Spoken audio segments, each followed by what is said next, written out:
I work with him at Advantage, and I just want to share what we experienced from the perspective of one of the businesses most impacted by this decision.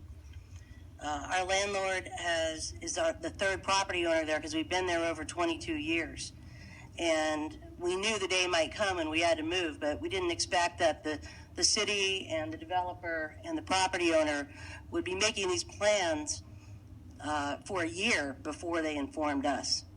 Well, the way we found out about this was by accident. When I saw Elaine Dove, she told me that in her experience, these things took two to 3 years. We were invited to exactly one meeting. We were never included in this outreach about the downtown core or any of these things. All of the businesses, 30 businesses affected by this, were given a 30-day notice to quit. Now, if you're a manufacturer and you have to move 18,000 square feet of equipment and, in this market, it's a very tight market, that's a really small amount of time to be given. I just wish that the city would have a process that included business owners and the people that would be affected by this before the 11th hour. But to put all those jobs at jeopardy, as he said, we employ that number of people.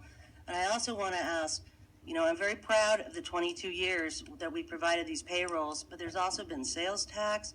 There's all the money we spend in the town and everything from lawyers to the Black Marlin to Big O Tires. If you take 30 businesses times all the revenue we create that goes into this community, it was just soul crushing to hear how little the city appeared to appreciate it and how little it was valued. I see you have a business development officer. Have you considered a business retention office?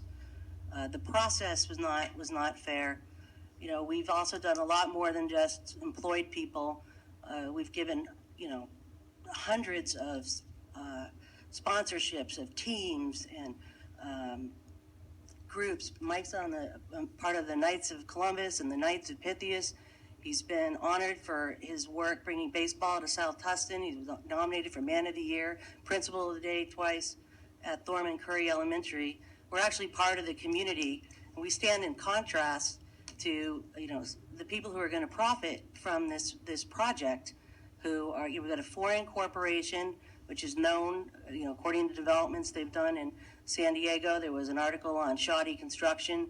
They're in there as, quote, the worst of the worst, railings falling off, what have you. They've developed projects where I'm sorry to interrupt, but if you could, I'll wrap it up. I'm almost done. They've got projects where their prices are so high, they only sell out 25% of them, and then they rent the rest as apartments.